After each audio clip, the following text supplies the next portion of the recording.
Fala, torcedor, hoje eu vou trazer um tema polêmico. A narração feminina vai acabar com a paixão pelo futebol. Olha a chegada, tem a chance, o Vidal bateu, defesaça, Sereadinite brilha mais uma vez. Gol! E não é só a narração feminina, mas também a falta de critério para a escolha dos narradores de futebol. Começou os campeonatos estaduais e essa polêmica já está de volta à mesa de debate do torcedor. Vou trazer para vocês o que eu acho da narração feminina, vou trazer algumas explicações técnicas nesse vídeo para a gente poder discutir e já aproveita, deixa aqui nos comentários o que você acha da narração feminina. Se inscreve no canal para ajudar a gente. E um outro ponto que eu também comecei a perceber que já me incomodou com o começo dos estaduais é os comentaristas que só fazem comentário pela graça. Não tem profundidade técnica de futebol, mas a piadinha tá sempre pronta.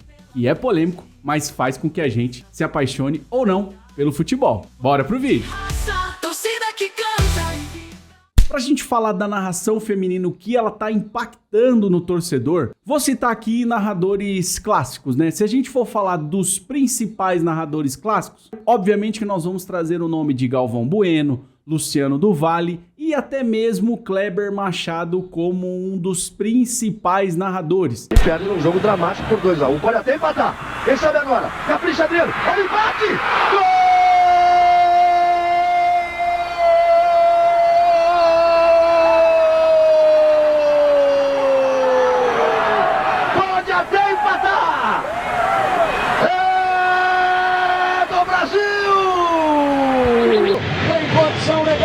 Limpou primeiro, por cobertura demais, demais, golaço!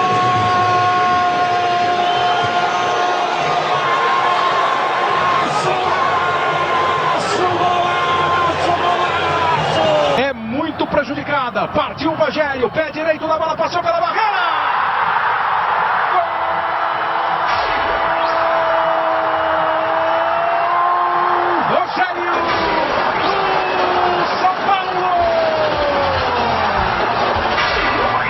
E se a gente for olhar para o rádio, a gente também tem vozes icônicas como a do José Silvério. Quem não lembra desta narração de gol aqui ou de qualquer lance do José Silvério? Olha o contra-ataque, Leni levou, partiu no lado esquerdo do campo, foi lançado o Wendel, tá inteiro no jogo, arrancou na cara do gol, rolou para Valdívia, bateu, é gol!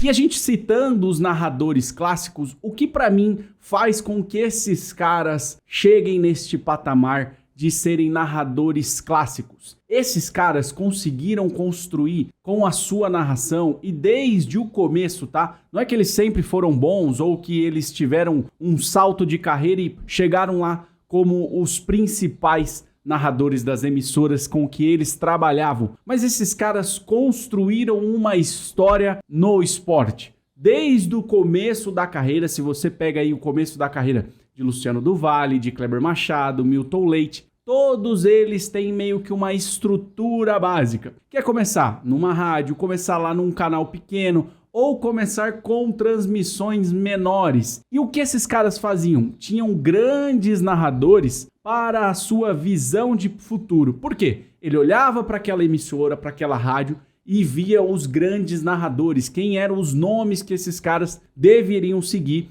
para poder ter uma carreira de sucesso, tá? Ponto principal aqui no que eu quero chegar. A narração feminina foi imposta para nós. E isso que acaba acontecendo faz com que o torcedor deixe de assistir jogos. Eu já cansei de fazer o quê? Pegar uma narração feminina num jogo que eu quero assistir muito e mutar o jogo e colocar uma narração da rádio ou qualquer outra coisa. Ou até mesmo, como eu tenho uma possibilidade aqui com os meus canais de televisão, já assisti jogos do meu time em narrações do exterior, em espanhol, português de Portugal, até mesmo em inglês, porque a narração feminina me incomoda muito.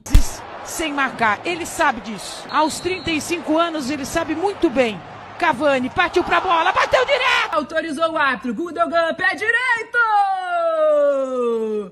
Gol!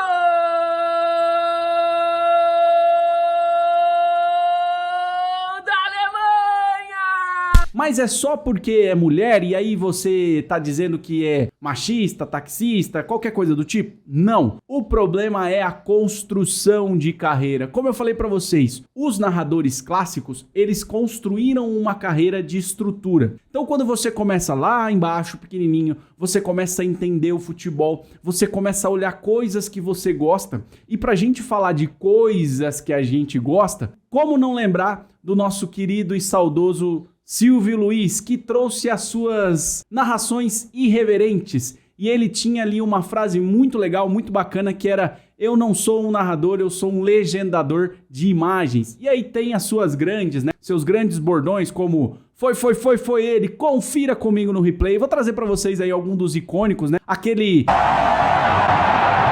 Metida de bola do Fifinho para a corrida lá no meio da Vadeir, em cima do Idemar, pode mandar o charuto daí, olho no lance. Minha Nossa Senhora!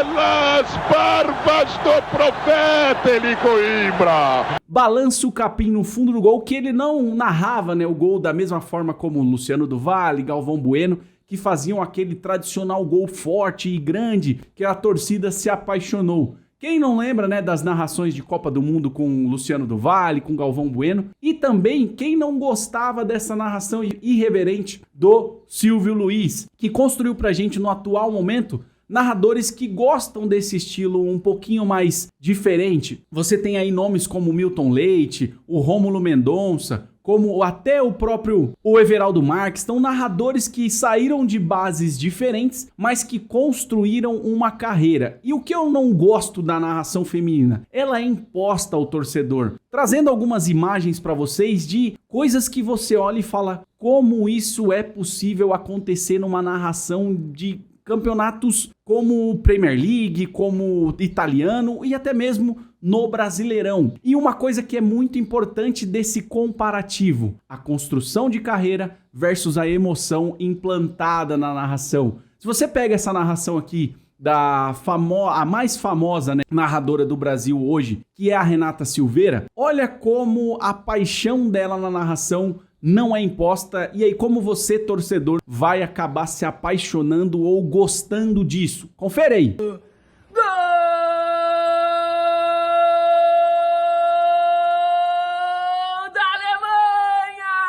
E pra gente citar, né, não ficar só no problema de mulher narrando ou a voz da mulher ou qualquer coisa nesse sentido, que não é meu objetivo. Eu gosto de mulheres envolvidas no esporte e você tem vários e vários exemplos de boas apresentadoras, de boas comentaristas que fazem um bom papel. Mas o que elas têm em comum? Se você pegar, por exemplo, a Renata Funk, pra mim é um ícone de uma mulher que deu certo no futebol e que tem muito, mas muito sucesso. Ela construiu uma carreira ali ao lado do Milton Neves, desde o começo ali, né, quando ela foi Miss Brasil, ela teve algumas participações nos programas do Milton Neves, e o que ela constrói ali como narradores faziam no passado. Ela constrói uma paixão pelo futebol acompanhada da paixão do torcedor. E que é um detalhe importante sobre a Renata Fã, ela é muito, muito torcedora do Inter. Olha que a zoeira que o pessoal faz com ela. Toda turma vai querer fazer uma aposta. Nossa, você é ridículo.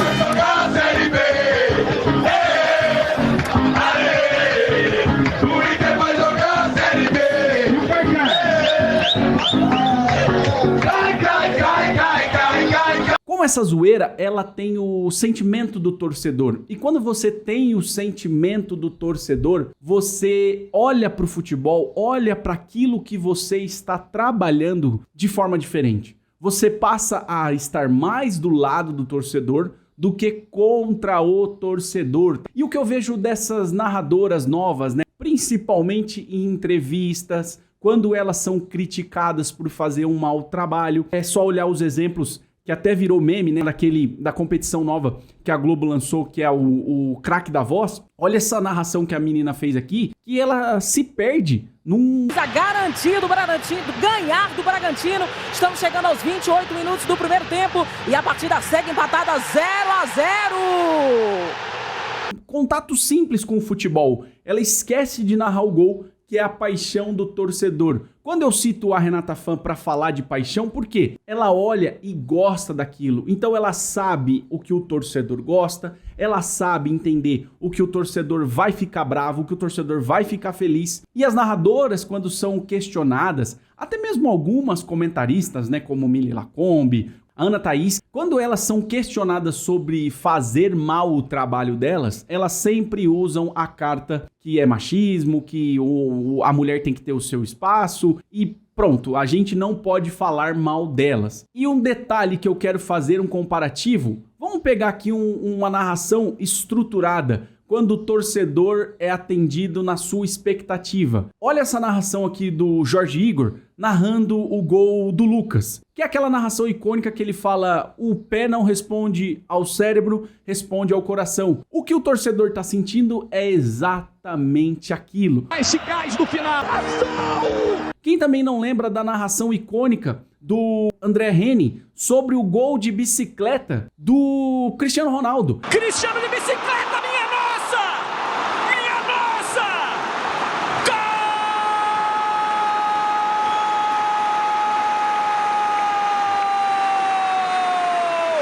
Receba os aplausos do torcedor rival.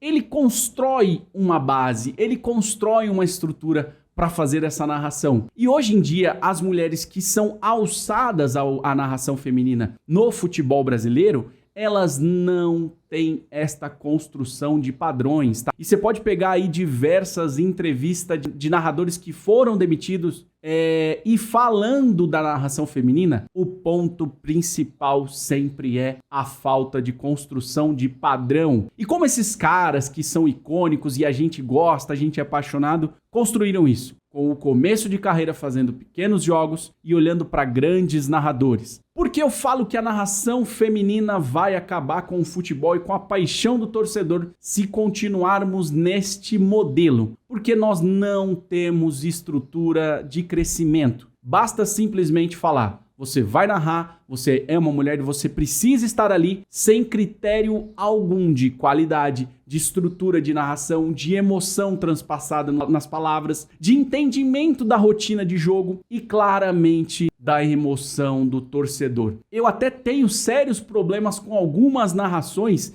e já trago para vocês também um comentário específico aqui dentro desse vídeo, que é os comentaristas e os narradores da graça pela graça. Eu tenho algumas polêmicas, por exemplo, com narradores que são bons narradores, mas que só fazem graça. Ou comentaristas que até são legais e têm um certo sucesso e só fazem graça pela graça. Não estou falando, por exemplo, de Ale Oliveira, que sempre gostou de fazer gracinhas nos seus comentários, mas que tem um grande conhecimento da estrutura do futebol, do jogo e também de construção de carreira. Surgindo agora a Copinha, né, os estaduais sendo narrados por diversas plataformas, por diversos canais, surgem alguns comentaristas que fazem graça e não entendem de futebol, fazem uma gracinha pela gracinha, e narradores que também não se encaixam no padrão do futebol. Vi a narração da Band, do Carioca, agora com o narrador que é da Fórmula 1, e cara, eu não consigo assistir o jogo com esse cara. Só que eu consigo assistir muito a Fórmula 1